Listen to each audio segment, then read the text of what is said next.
It's the United States versus Europe. Let's go. We're gonna be talking about 20 main differences between Europe and the United States of America. And we're gonna be talking about 10 things the United States of America is better at, and 10 things that Europe is better at. And it's subjective, of course. But first, you know the deal.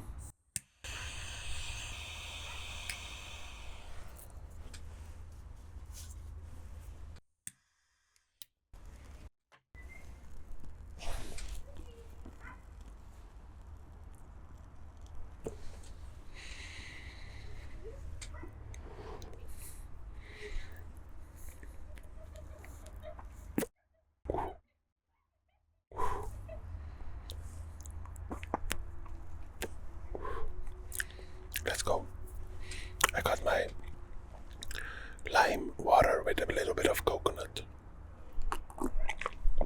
So, the first thing, most of my viewers, like 50%, are from the United States of America. So, I wish you guys good luck and let this be a friendly matchup. Oof. Number one, healthcare. Europe offers universal healthcare, while the United States relies on private insurance. In most European countries, medical treatment is heavily subsidized or even free. Whereas in the United States, people often face high medical bills without insurance. Like, that's the running gag around the world. That it's, for example, if you have to, I don't know, I'm sorry, I got the bacon in my mouth.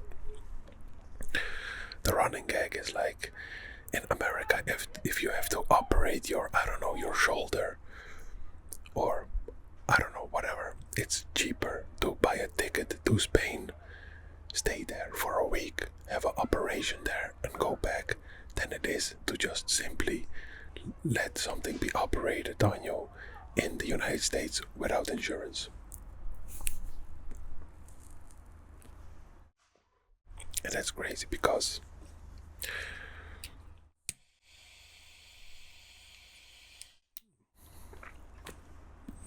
I can't imagine for someone that has to go to the doctor every couple of months or every week to be able to pay or have to pay thousands of dollars. That's crazy. Like, you break your hand and you have to pay, like, I don't know, $3,000. It's pretty scary, man. But then again, you do earn a lot more money in the United States. Oof. Number two, vacation days. Now, this is a good one. Europeans get more paid vacation than Americans. In Europe, the legal minimum is often 4 weeks, while in the United States, paid vacation is not required by law and varies by employer. Damn. It reminds me of, I think it was China, where you get like one big vacation in your lifetime and that's it. Or something like that. Maybe I'm talking rubbish. But that's crazy, man. I know from my work I get 4 weeks paid vacation, and I can also use a type of budget which I can pay out or I can buy 4 more weeks with. So I can choose between having 1 month vacation and having 2 months of vacation. I cannot imagine having like 1 week or no vacation days. That's rough, man. That's really rough. Number 3 is distances. By the way, every time I go and cut up my video and make it ready for you to watch, I notice that I say number 3 instead of 3. I don't know. I don't know why it's so rough. But we were on number 3. distances. The United States cities are spread out while European cities are closer together. American infrastructure is built around highways and cars, whereas European cities are designed for walking and cycling. And that is crazy, like maybe not in New York, but in those states that are large but not densely populated. I can imagine that it's almost, there's no need for a bike because the next town or city is miles and miles away. Well, I live 20 minutes, okay, let's say 15 minutes away from the city center. But if I go by bike to the city center, or with a car, but if I go by bike, it's maybe, I don't know, half an hour, 45 minutes. Let me put this a bit closer.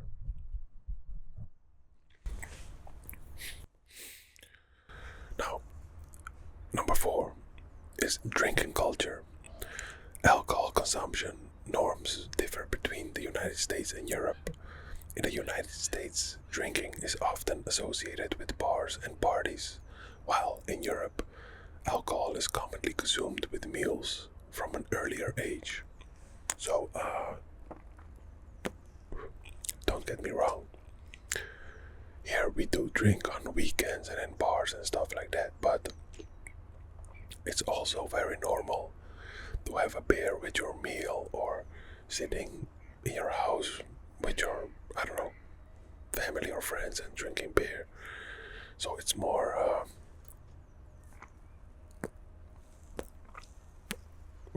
it's also more of an appetizer. Like I know in Italy they drink wine while eating, and that's not only for the taste but like something, I'm not certain, but it helps stimulate your bowel movement or your food consumption, something. I'm not saying it right, but I think you get the gist.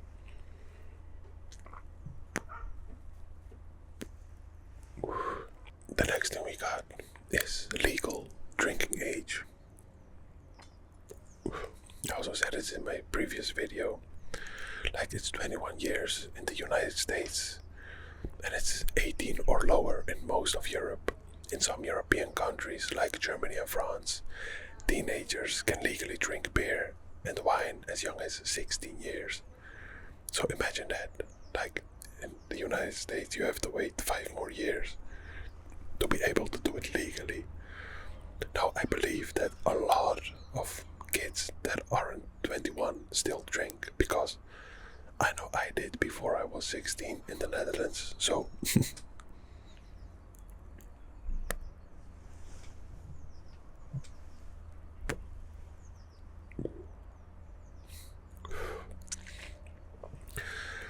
the next point is work-life balance. Europeans prioritize work-life balance more than Americans. Many European countries enforce shorter work weeks and strict labor laws to protect personal time, while Americans often work longer hours. And that is what I do know of America, like the land of the free, and you have to take the opportunities, but the grind is real, man. Like some people have 2 or 3 jobs just to be able to stay afloat. And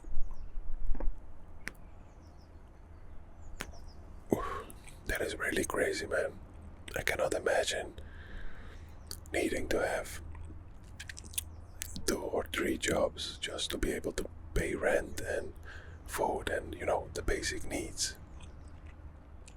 Now, if you want a new pair of shoes and clothing every month or every week, and you have 2 or 3 jobs, then it's a different story. Then it's about you and not about the working life balance.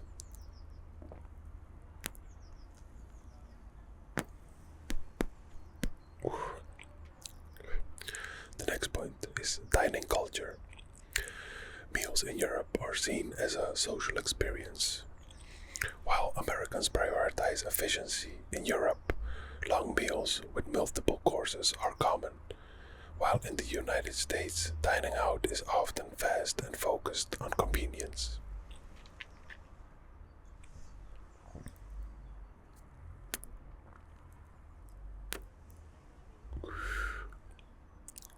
Gun laws. Now, this is one that I give to the US. The United States has more relaxed gun laws than most of Europe. European countries generally have strict firearm regulations, while the United States has a strong gun culture and a Second Amendment protecting gun ownership. I think in Europe you only have I don't know, maybe a handful of countries. And only Switzerland comes to mind where you can legally carry a handgun or have one. In the Netherlands you can also have a gun or guns, but it's far more restricted, and just to apply for a gun there are so many things that you have to do. You have to go to a shooting range 12 times or 20 times in a year before you can get one. They look at your I don't know, if you have any criminal charges, and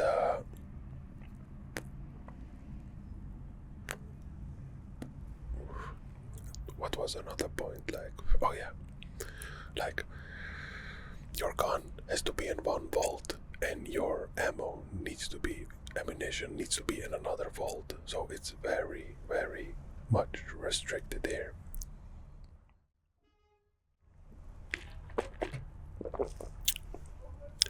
I do respect the Second Amendment in the United States because I'm totally against gun violence, and I do believe that having a gun increases the chance of being a victim by it is a lot bigger than not having one. But just the situation, if someone enters your house where your family and kids are that sleep, I don't know, man.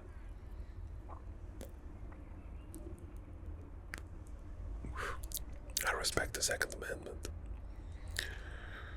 Now, next point, street layouts. European cities have older, narrower streets. United States cities have wider roads. Since European cities were built centuries ago, roads are compact, whereas United States cities were designed for modern vehicles. The thing is also the roads in, for example, Italy are extremely narrow. You cannot pass some roads with large cars or trucks, and in the United States a lot of people literally have trucks.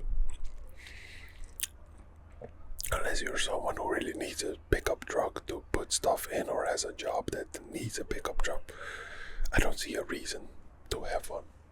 But to each their own, right?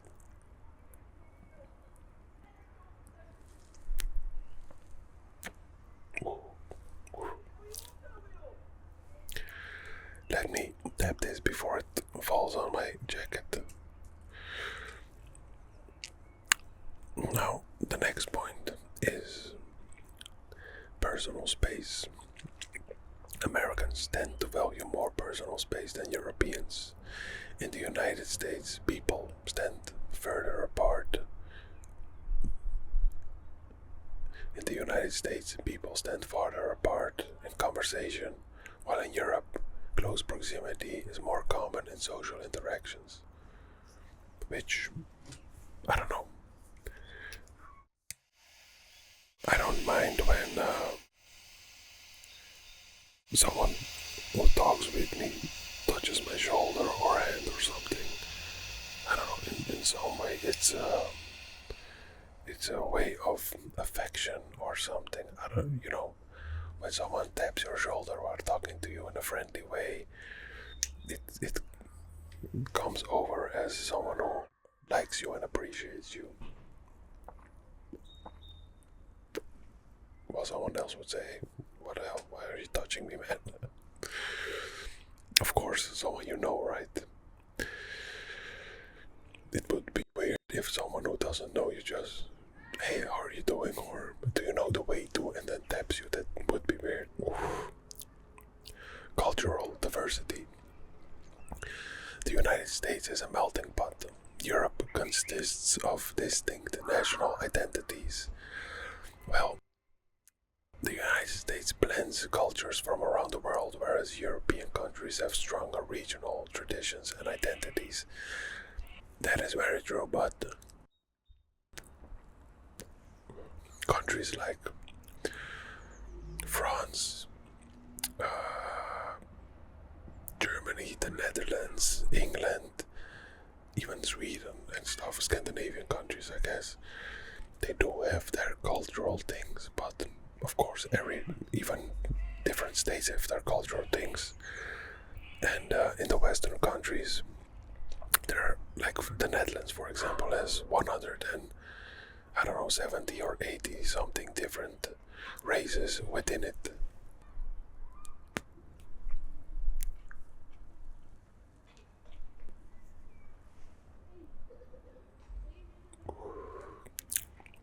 Now, another thing is metric versus imperial system. Europe uses the metric system, while the United States uses imperial. The United States measures distances in miles and weights in pounds, while Europe uses kilometers and kilograms. I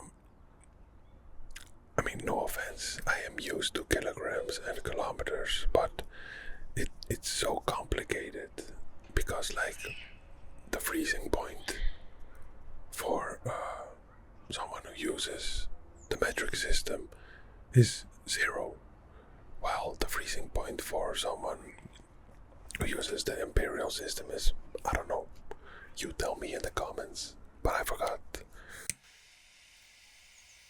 But it's pretty weird to see the huge differences. Like when it's 30 degrees in the Netherlands, you are cooking. While when it's 30 degrees in the United States, you're freezing your ass off.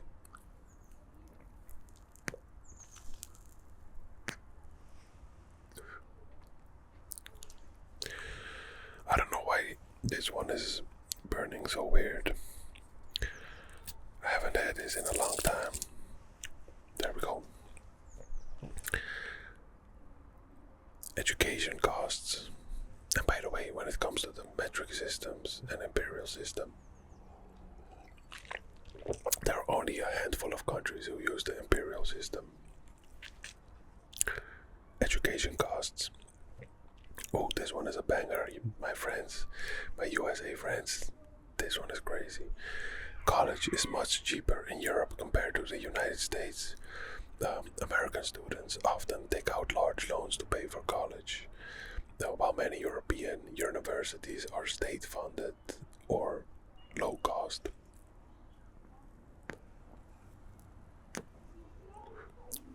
Like,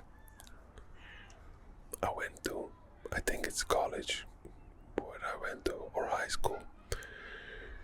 I went for 6 years and I had to pay like $1,800 for my tuition and the books included.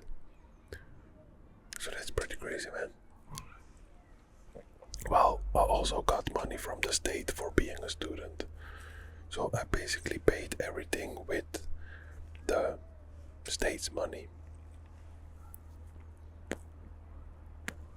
Well, student loan debt in America is crazy high. Then we got the grocery shopping. Europeans shop more frequently for fresh food, while Americans bulk buy. European markets emphasize fresh daily produce, while American supermarkets focus on bulk purchases and packaged goods. I do like that system, the American system, Although, of course, I like fresh food and daily produce, but when I look at the prices in America, what you get for steaks or ground meat, crazy man. As a carnivore or someone who's on keto and carnivore diet, it would be a lot more cheaper. Although I eat 4 to 6 eggs a day, and with the current situation with eggs in the United States, the money that I save here, I would spend here on eggs, I would spend there on meat or something like that. Political systems. Many European countries have multiple party systems, while the United States is dominated by two parties. In Europe, coalition governments are common, so you have like 5 or 6 parties that have to form a coalition to be able to govern, while in the United States it's either Democrats or Republicans. So I don't know which is better, but the European one is more diversified. Like in the United States, to be a third party outside of the Democrats or Republicans, it's practically and literally impossible to become a president because of laws, and in some states you don't even come on the voting list, something like that. Like I think RFK wanted to go as independent, but eventually had to settle down going with Donald Trump because the Republicans, because it's impossible to go independent. History, another point. Europe has older historical sites compared to the relatively young United States, which I love because castles, medieval towns, and ancient ruins are common in Europe, and I'm really a history buff. I love those things. While most United States historical sites are less than 300 years old, I wonder if there are some sites from the previous inhabitants, like the Indian tribes and stuff like that. I know in Mexico you have those pyramids from the Aztecs and stuff like that, which would be wonderful to see. The next point, electric voltage. Europe uses 220 volts, while in the United States they use 110 volts. This means American electrical devices often require adapters and converters to work in Europe, and the other way around. Like, but that's also in Ireland, I think, or England. That's a very pro tip. Like, if you go to a country outside of your continent, I guess, be sure to check if you have the right adapter to load your phone.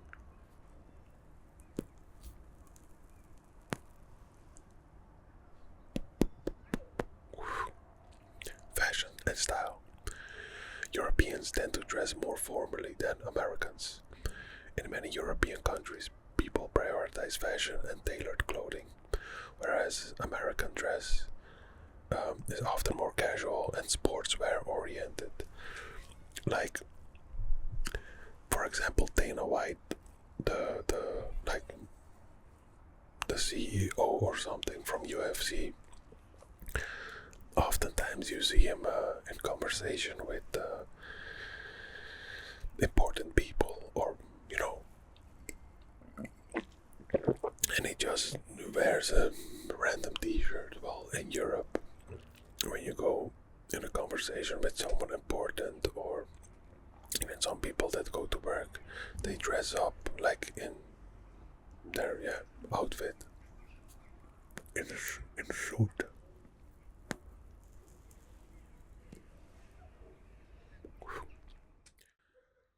When I'm at home and I work from home, or when I go shopping, I'm just casually dressed.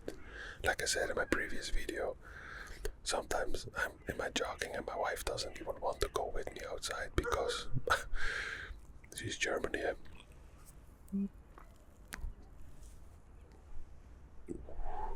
Sport preferences.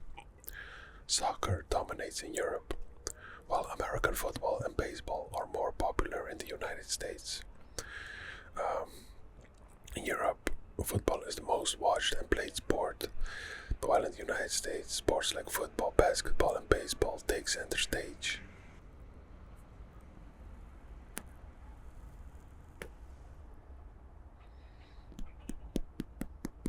Home sizes. American homes are generally much larger than European ones. In the United States, suburban homes tend to be spacious, while in Europe, living spaces are often smaller due to denser urban planning. And much more expensive, I can tell you that. Like, I don't know how to say, like, for example, for 100 square meters in the Netherlands, you easily pay 450 to 500,000, depending on location, of course. But in the United States, man, I've seen homes for $500,000. You can buy huge homes with multiple bedrooms and bathrooms and stuff like that, and even with a large garden. That's why I never understood in the United States. The number one reason I wouldn't want to live in a densely populated and crowded city as New York is like, number one, if you're not ultra rich, buying a house is impossible. And not only that, but renting is also expensive. What if you would go to a couple of states to the left or to the south, you would be able to buy your dream house for the same money that you can buy 5 houses for one apartment in the middle of New York. You know what I mean? I don't want to bash New York, the center of the world, but still, sports. Then the last point, home sizes. Oh wait, that one. No, that was the 20 things that are like main differences between Europe and America. The next thing we're gonna do is I'm gonna talk about 10 things America is better at than Europe, and then 10 things Europe is better at than America. Of course, subjective, or was it objective? Now, let's start with what is America better at than Europe? Innovation and technology. The United States is home to Silicon Valley, leading in AI, software, and space exploration. Like, I do believe that innovation and technology in Europe is fallen down. Like, even Asia is much further, and the United States, of course, which is a pity because it's very important, man. Technology and innovation. We used to be the leaders in it, but America, with the big companies like Microsoft, Google, Tesla, Nvidia, and I don't know, Amazon, like, it's crazy, man. Number 2, higher salaries. Average salaries in the United States are often higher than in Europe. For example, in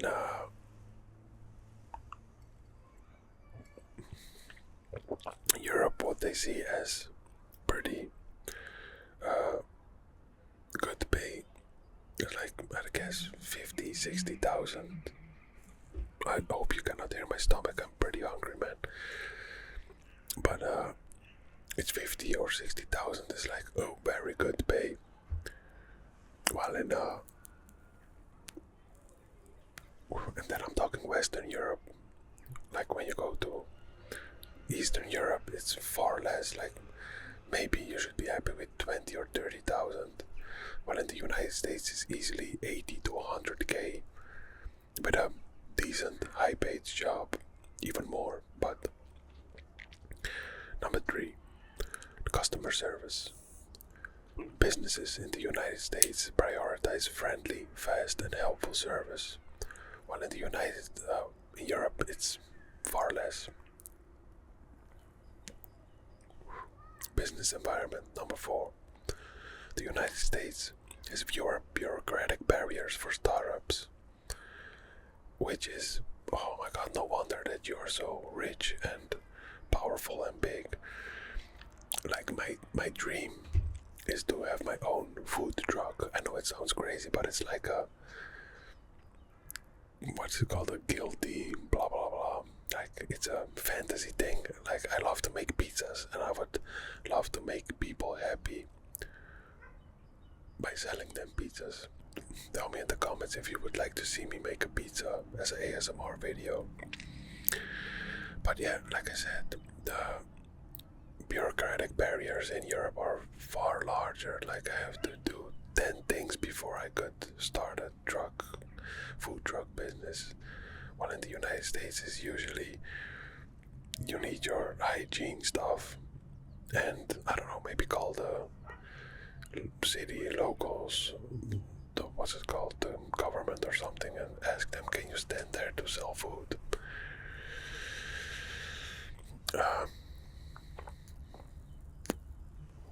Number 5, entertainment industry. Hollywood dominates the global movie, TV, and music industries. Like when it comes to modern culture, United States all the way, man.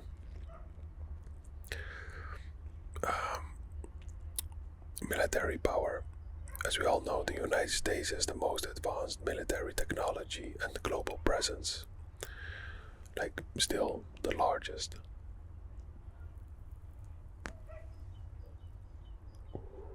Convenience and accessibility.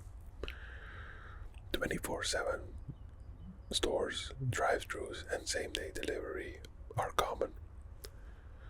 Okay, in the Netherlands or in Europe we have drive-thrus. It's not same-day delivery, at the max or at the best the next day. But we don't have 24/7 stores. Damn. Even our night shops work till 12 or something at night. So the only thing that's 24/7 are large gas stations. Number 8, space exploration. NASA and private companies like SpaceX lead in space travel. I don't even know if Europe has some space stuff. I guess maybe France or something. I ran out of drinking.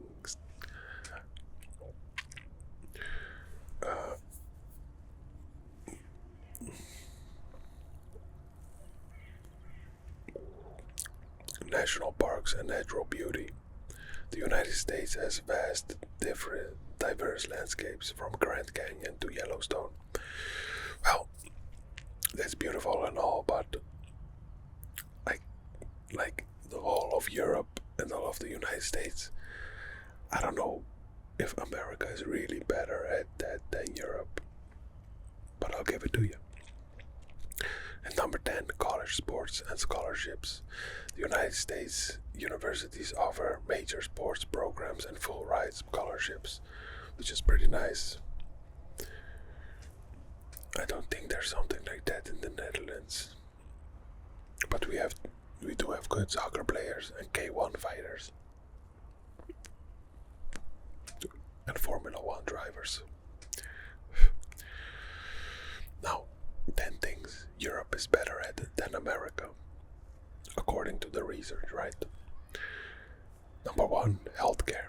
Europe offers affordable universal healthcare with better overall health outcomes. Like here in the Netherlands, you have to pay healthcare every month, like 150 euros. But then basically almost everything after that is free. There are a couple of small things which you have to pay, but like MRI scans and stuff like that, it's all free basically. If you break your leg, it's free. So yeah, that is a big plus. Number 2, work-life balance. As I said, Europeans enjoy more vacation days, shorter work weeks, and better parental leave. Like in the Netherlands, it's not so special. Like if your wife gets a child, she has 4 months paid leave as a parent, and even the husband gets like 1 month, I think.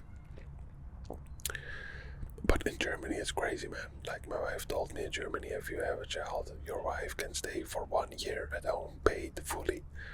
And the 2nd year, she can also stay fully at home, but then it's like 75% paid. But that's crazy, man. Imagine having a company and you have to pay a worker his monthly salary for 1 year. But I don't know, it's crazy.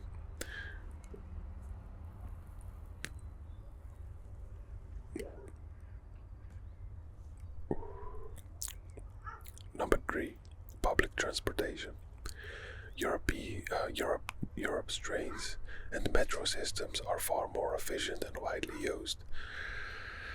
I think I got my car license when I was 20 or something, or 21. I simply was too broke to get it earlier than that. But I did have a car in small portions of my lifetime, but like in the first 25 years, I used the subway daily to go commute from home to the school or do my work and stuff.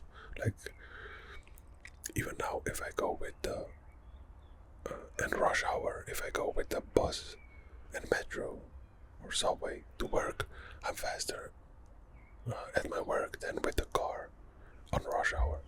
But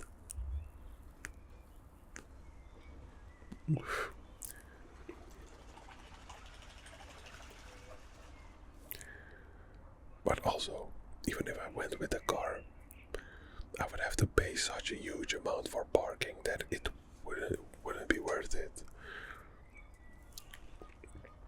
This one is almost finished. Damn. Food quality and regulations. This is a very important one. Stricter food standards lead to healthier, less processed food. Like, I never tried American bread, but what I do know is like that every friend or family member who was at the United States says that American bread is basically a cake. So much sugar in it that it doesn't taste like bread for a European. Better yet, most of the bread that's available in the United States, you couldn't even call that bread legally in a lot of European countries.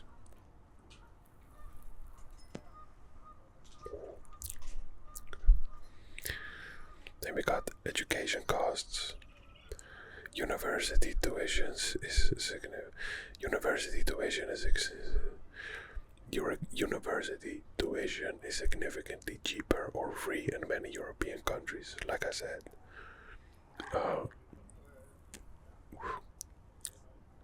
Safety and low crime rates. Number 6. Many European countries have lower violent crime and gun-related deaths, which could be a reason why it's not so easy to get it here. The other problem is that the criminals don't have the problem to get their hands on a gun, but the average Joe does. Number 7. Historical and cultural heritage. Europe has thousands of years of history, architecture, and traditions. And as a European buff, and as a historical buff, I love it. Environmental policies. Europe leads in sustainability, renewable energy, and green initiatives. walking and cycling infrastructure. Number 9. European cities are more pedestrian and bike friendly than the United States. And the last point, number 10, social welfare system. Stronger safety nets help with unemployment, housing, and childcare.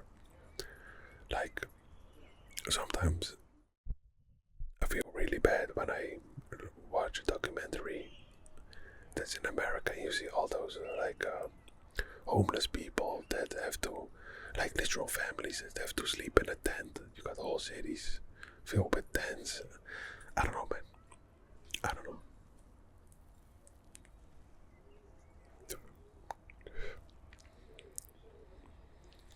Basically, thanks for watching again.